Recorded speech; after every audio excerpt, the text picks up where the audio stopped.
Assalamu alaikum. I hope you are all having a good day. This is Wadud. Welcome back with new another video. Today I will give you all the things with was where and whatever the problems you have to feel with was where. এখানে আমি কোনো grammar দেখাবো না, আমি প্রত্যেকটা জিনিসে আপনার সেন্সটাকে improve করে দেওয়ার চেষ্টা করব। So how to improve your sense, সেই জন্য আমার এই ভিডিওগুলো দেখবেন। and I will never give you anything for memorization. আপনি নিজের ভাষা দিয়ে নিজের মতো করে বানাতে পারবেন and you will be a boss like Bengali to English guru. So guys, আজকে আমরা এখানে দেখাবো ওয়াজ ওয়্যার এর যত ব্যবহার আছে। কখনো এটা ওয়াজ ওয়্যার সিম্পল সেন্টেন্সে ব্যবহার হয়, কখনো সেটা প্যাসিভ ভয়েসে ব্যবহার হয়। তো যেখানেই ব্যবহার হোক, উইদাউট ভার্ব যেখানেই থাক, আমরা প্রত্যেকটা জিনিস এখানে তুলে ধরার চেষ্টা করব। তো আমি একটা একটা করে প্রত্যেকটা আপনাদেরকে উদাহরণ দিব। যদি ভালো লাগে আপনারা লাইক, কমেন্ট, শেয়ার এবং ফলো করবেন।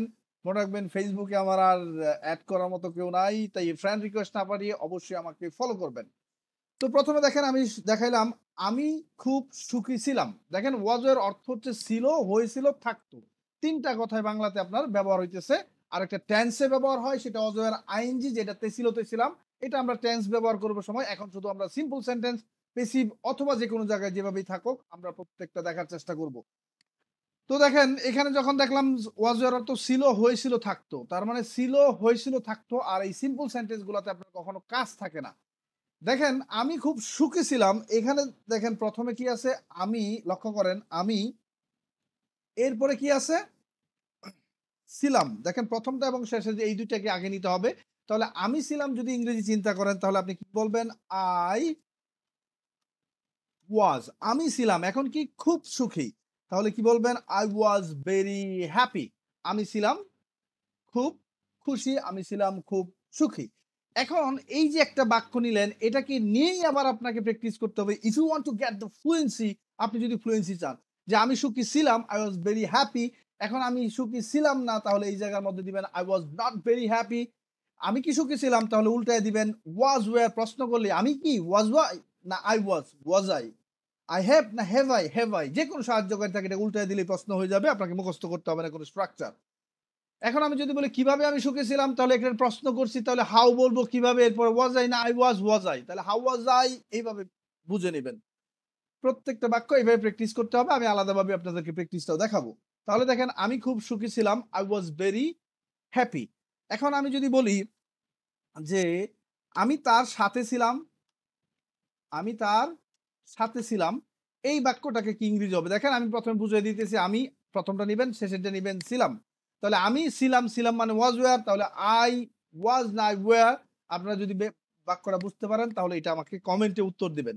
এরপর দেখেন সে সত্যি খুব ভালো ছিল, সে সত্যি খুব ভালো ছিল, সে সত্যি খুব ভালো ছিল। তাহলে আপনি কি বলবেন, সে ছিল, আগে এটাকে নেন, তাহলে আমি নিলাম সে ছিল, হি মানে সে, ছিল মানে ওয়াজ, একটা একটা বুঝে দুইটা বলবেন, সে ছিল, হি ওয়াজ। এখন সে ছিল কি ছিল, সে ছিল খুবই ভালো, হি ওয়াজ ভেরি গুড।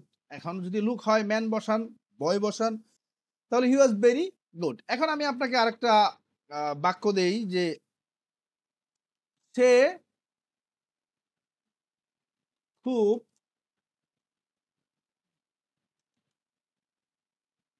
দুর্বল ছাত্র ছিল। তাহলে দেখেন আপনি অটোমেটিক্যালি ওই ওয়াজ এর অর্থ কি এটা চিন্তা করে সে আর ছিল এটা আগে নিয়ে নেবেন। এবং যদি আপনারা পারেন দয়া করে আপনারা কমেন্টে উত্তর দিবেন, কারণ ইউটিউব একটা অ্যালগরিদম, সেই মতে ফেসবুক একটা অ্যালগরিদম। আপনি যদি এঙ্গেজমেন্ট থাকে, আপনি যদি কমেন্ট করেন, তাহলেই বুঝতে পারবেন এটা 100%। আর যদি আপনারা 100% বুঝতে পারেন তাহলে অবশ্যই আমাকে কমেন্ট করে জানাবেন। তাহলে দেখেন সে ছিল দুর্বল ছাত্র, এটা আপনারা কমেন্টে উত্তর দিবেন। এখন দেখেন তার দেরি হয়েছিল, আগেরটা ছিল পাইছি, এরপর হয়েছিল। এখন দেখেন আপনি প্রথমটা নিবেন তার, এরপরে নিবেন হয়েছিল। তাহলে উত্তরে কি হবে, তার হয়েছিল বলতে তার, আপনি এখানে হিজ বসাতে পারবেন না কখনোই। সাবজেক্টে সবসময় সাবজেক্টের অর্থ যেটাই হোক বাংলাতে, আপনি প্রথমে বসালে সেটা হিই বসাতে হবে, তার যেখান থেকে আসুক। তাহলে কি সে হয়েছিল, হি ওয়াজ। এখন দেখেন দেরি মানে কি, লেট। তাহলে সে দেরি হয়েছিল, এখন এটাকে প্র্যাকটিস করে আমাকে সবাই দেন। সে দেরি তার দেরি হয়েছিল না, হি ওয়াজ নট লেট। এখন প্রশ্ন করেন তার কি দেরি হয়েছিল, তাহলে হি ওয়াজ না ওয়াজ আই। আপনারা এটা জানেন, প্রশ্নগুলো উল্টাই দিতে হয়, ওয়াজ হি, তাহলে হি ওয়াজ হি। আপনি এইভাবে প্র্যাকটিস করে আমাকে দিবেন। এরপর দেখেন আমি আমার ভাইয়ের সাথে থাকতাম, তাহলে থাকতাম মানে ওয়াজ ওয়্যার। তাহলে কি পাইছেন? ছিল পাইছেন, হয়েছিল পাইছেন, এখন কি পাইলেন? থাকতাম। তাহলে আমি তার ভাইয়ের সাথে থাকতাম। তাহলে আমি থাকতাম আই ওয়াজ, দেখেন আমি প্রথমে এই দুইটা নিলাম। এরপর কি আমি থাকতাম কার সাথে থাকতাম? I was with his brother. এখন এটাকে অন্যভাবেও একটা করতে পারবেন, যখন টেন্সে আসবে তখন আপনি ইচ্ছা করলে এটাকে এভাবে বলতে পারবেন, I live with his brother. I lived with his brother. এটা হচ্ছে মনে রাখবেন, এটা টেন্সের। আর আমরা এখন যেটা ওয়াজ ওয়্যার, যেখানে টেন্স নাই মানে ভার্ব নাই, সেই কাজগুলো হচ্ছে সিম্পল সেন্টেন্স। এই সিম্পল সেন্টেন্সে ওয়াজ ওয়্যার এখানে দেখাইলাম।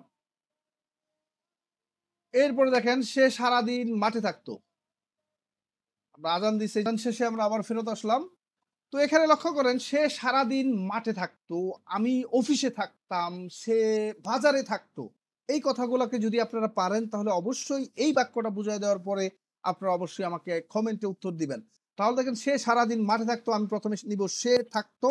তাহলে আপনারা বলেন কি লিখবো? সে থাকতো, হি ওয়াজ সারাদিন অল ডে লং কোথায় থাকতো? In the field.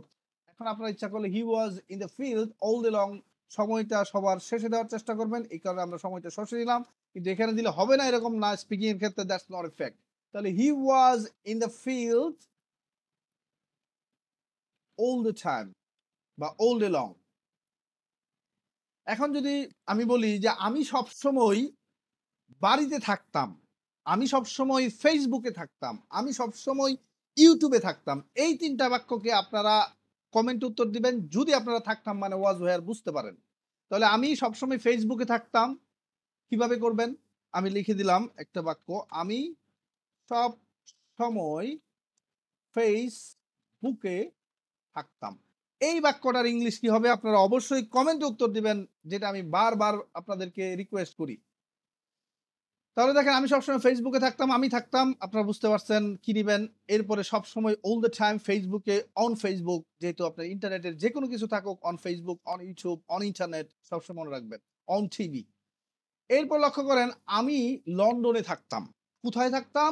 আমি থাকতাম। এখন আমি এখানে, আপনারা অনেকেই বলেন যে লন্ডনে থাকতাম, আই লিভ দিবেন, লিভ, আই লিভ না দিয়ে এখানে আমি দিলাম আই ওয়াজ, কারণ এটা আমি টেন্সের বাক্য করতেছি না, এটা হচ্ছে সিম্পল সেন্টেন্স। আপনি এক্সট্রা অর্ডিনারি যদি আপনি কিছু দেখাতে পারেন, what is the problem for that? তাহলে আমি প্রথমেই লিখলাম আই ওয়াজ, আমি থাকতাম। কোথায় থাকতেন? In London. এখন এই বাক্যটাকে আপনারা 10টা বাক্য বানিয়ে দেন। আমি লন্ডনে থাকতাম, আমি লন্ডনে থাকতাম না, আমি কি লন্ডনে থাকতাম, আমি কি লন্ডনে থাকতাম না, কেন আমি লন্ডনে থাকতাম? আপনারা শুনেন এবং এইটা প্রত্যেকটা আমাকে এইভাবে উত্তর দিবেন। কিভাবে আমি লন্ডনে থাকতাম, যেভাবে আমি লন্ডনে থাকতাম, কোথায় আমি লন্ডনে থাকতাম, যেখানে আমি লন্ডনে থাকতাম, কার সাথে আমি লন্ডনে থাকতাম, যার সাথে আমি লন্ডনে থাকতাম। যদি না পারেন আমাকে কমেন্ট করে জানাবেন যে এটা আমি পারি না, আমি ওয়াদুদ স্যার আপনাকে উত্তর দিয়ে দিব। এখন আমি লন্ডনে থাকতাম, এই বাক্যটাকে আপনারা একটা নতুন আমি দিয়ে দেই। আমি আমেরিকায় আমার বন্ধুর সাথে থাকতাম। আমি আমেরিকায় আমার বন্ধুর সাথে থাকতাম। এরপরে এটা আপনারা কমেন্টে উত্তর দিবেন, আমি আমেরিকায় আমার বন্ধুর সাথে থাকতাম। এরপর লক্ষ্য করেন, আমাদের বাড়িতে একটা কুকুর থাকতো। কয়টা কুকুর থাকতো? একটা। তাহলে আপনি বলতে পারেন এক কুকুর থাকতো মানে ওয়াজ বা লিভড, কোনটা নিবেন? এখানে আমাদের বাড়িতে একটা কুকুর থাকতো, এখানে আমরা টেন্সের বাক্য করতেছি না, এই জন্য ওয়াজ ওয়্যার দিয়ে করবেন।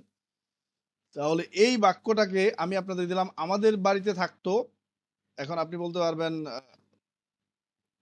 আমাদের বাড়িতে থাকতো এ ডগ ওয়াজ। আর যদি বলেন আমাদের থাকতো, তাহলে উই হ্যাড, আমাদের থাকতো। এখন আমি বললাম দেয়ার ওয়াজ দেব, আমি যদি বলি দেয়ার ওয়াজ এ ডগ, দেখেন ইচ্ছা করলে একটা সংখ্যা থাকলে আপনি দেয়ার ওয়াজ দেব করতে পারবেন। দেয়ার ওয়াজ এ ডগ, ডগ কোথায় থাকতো? আমাদের বাড়িতে, ইন আওয়ার হাউস। এটাকে আরো দুই ভাবে করা যায়, যদি আপনারা পারেন তাহলে এই বাক্যটাকে আরো দুই ভাবে করে দেন। উই হ্যাড দিয়ে বলতে পারেন we had a dog in our house, আমাদের বাড়িতে একটা থাকতো। যেহেতু আমাদের র থাকতো, আমরা পরবর্তীতে ওয়াজ ওয়ারের জায়গায় হ্যাড কেন হয়, এমিজারের জায়গায় হ্যাভ হ্যাজ কেন হয়, হ্যাভেজের জায়গায় কেন এমিজার ব্যবহার হয়, যখন অর্থ চিন্তা করবেন তখন এই প্রবলেমগুলো পাবেন। এবং সেই প্রবলেমগুলো I will solve that instantly. So guys, if you want to make if you want to get more videos from me, তাহলে আমাকে দয়া করে আপনারা ফলো দেন, লাইক দেন, শেয়ার দেন। আর আমি নতুন ফেসবুকে কাজ করতেছি, আপনাদের সহযোগিতা চাই। ভালো থাকবেন। আসসালামু আলাইকুম। আগামী ক্লাসে আপনাদেরকে আমি দেখাবো হ্যাভ হ্যাজের যত ব্যবহার আছে প্রত্যেকটা জিনিস আমি আপনাকে পার্ট বাই পার্ট দেখানোর চেষ্টা করব। সো গাইস, আপনাদেরকে লাস্ট একটা দিব, দেয়ার ওয়াজ দিয়ে যেন করতে পারেন। যদি আমি বলি বাংলাতে তাদের বাড়িতে অনেক লোক থাকতো, এইটা ইংরেজি করে দিবেন আপনারা যদি পারেন। আর না পারলে আপনারা আমার কাছ থেকে জানার চেষ্টা করবেন। ভালো থাকবেন। আসসালামু আলাইকুম।